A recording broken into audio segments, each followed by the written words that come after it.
সাভারকার প্রসঙ্গ টেনে সংসদে মোদীকে তোপ রাহুল সৌগতর। বৈচিত্র্যের ভারতে বিভেদের বিষ ছড়ানো হচ্ছে, বিরোধীদের অস্ত্রেই পাল্টা প্রধানমন্ত্রী। অভয়ার ধর্ষণ খুনের তদন্তে ব্যর্থ সিবিআই, অভিযোগে নিজাম প্যালেস ঘেরাও কংগ্রেসের ধুন্ধুমার চত্বরে। জামিনের প্রতিবাদে ফের এলো রাত দখলের ডাক।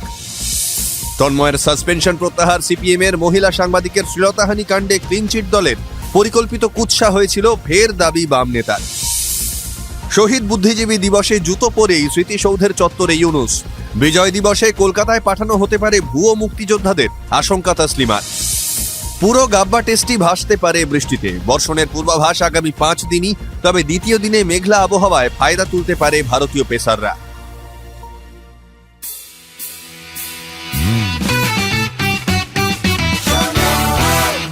আপনি শুনছেন সংবাদ প্রতিদিন শোনো। নমস্কার, আসছি বিস্তারিত খবরে। সংসদে দাঁড়িয়ে সাভারকার প্রসঙ্গ টেনে শাসক শিবিরকে তুলোধনা করলেন বিরোধী দলনেতা রাহুল গান্ধী। ভারতীয় সংবিধান সংসদে গৃহীত হওয়ার 75 বছর পূর্তি উপলক্ষে সংসদে বিশেষ আলোচনা চলছে, আর সেখানেই রাহুলের অভিযোগ, সাভারকার স্পষ্ট বলেছিলেন, আমাদের সংবিধানে ভারতের কিছু নেই। সংঘ পরিবার সংবিধানে বিশ্বাস করে না, মনুস্মৃতিতে বিশ্বাস করে। ঘটনাচক্রে এদিনই সাভারকারকে নিয়ে পুরনো মন্তব্যের জেরে বিরোধী দলনেতাকে সমন পাঠালো উত্তরপ্রদেশের লখনৌয়ের এক আদালত। আগামী 10 জানুয়ারির মধ্যে রাহুলকে হাজিরা দেওয়ার নির্দেশ দেওয়া হয়েছে। তবে একা রাহুল নন, হিন্দুত্ববাদী আইকন সাভারকারের সঙ্গে প্রধানমন্ত্রীর তুলনা করে মোদীকে বেনজির আক্রমণ শানিয়েছেন তৃণমূল সাংসদ সৌগত রায়ও। এদিকে বিরোধীদের ছেড়ে কথা বলেননি প্রধানমন্ত্রীও। বস্তুত যে অভিযোগে বারবার বিদ্ধ হতে হয় তাকে, এবার সেই অস্ত্রেই বিরোধীদের বিঁধলেন প্রধানমন্ত্রী নরেন্দ্র মোদী। সংসদে সংবিধান নিয়ে আলোচনার জবাবি ভাষণে তার বক্তব্য, ভারতীয় সংবিধান বৈচিত্র্যের মধ্যে ঐক্যের গুরুত্ব বুঝেছে, কিন্তু এই বৈচিত্র্যের ভারতে বিভেদের বিষ ছড়াচ্ছে কেউ কেউ। সংবিধানকে আঘাত করা নিয়ে গান্ধী পরিবারকেও যথারীতি তোপ দেগেছেন নরেন্দ্র মোদী। আরজিকর মেডিকেল কলেজ ও হাসপাতালের তরুণী চিকিৎসক ধর্ষণ খুনের তদন্তে ব্যর্থ সিবিআই। এই অভিযোগেই কংগ্রেসের নিজাম প্যালেস ঘেরাও অভিযান ঘিরে ধুন্ধুমার। পুলিশ এবং কংগ্রেস কর্মী সমর্থকদের মধ্যে ধস্তাধস্তি, প্রতিবাদে নিজাম প্যালেসের সামনে অবস্থান বিক্ষোভে কংগ্রেস। 90 দিন কেটে যাওয়ার পরেও চার্জশিট জমা দিতে পারেনি সিবিআই। সে কারণেই জামিন পেয়েছেন আরজিকরের প্রাক্তন অধ্যক্ষ সন্দীপ ঘোষ এবং টালা থানার প্রাক্তন ওসি অভিজিৎ মণ্ডল। আদালতের এই নির্দেশের পরই সিবিআই এর ভূমিকা নিয়ে বারবার প্রশ্ন উঠছে।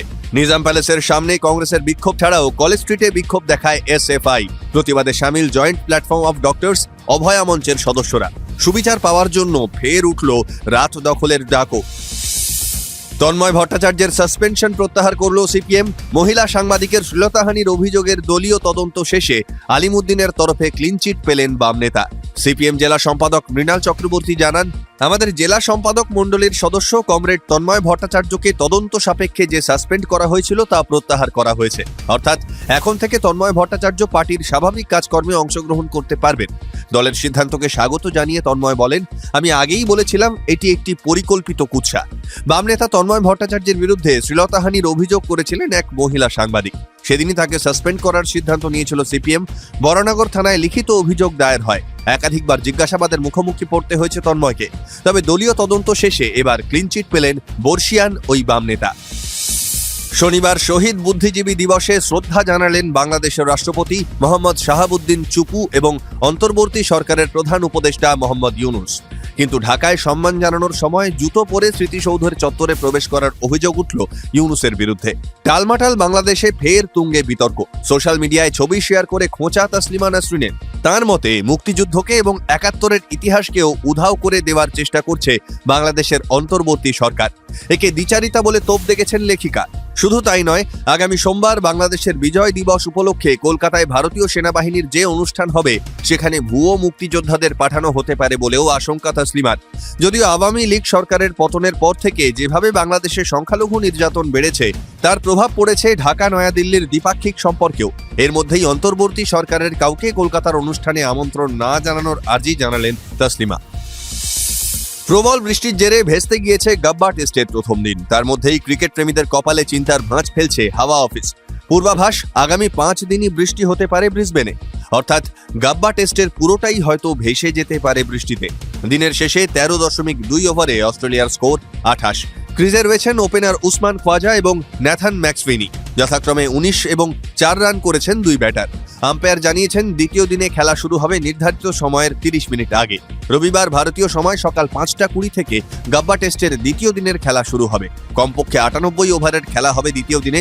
স্থানীয় আবহাওয়া দপ্তরের পূর্বাভাস 46% বৃষ্টি হতে পারে ব্রিসবেনে।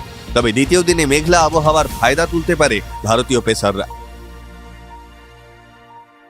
শুনতে থাকুন সংবাদ প্রতিদিন শোনো।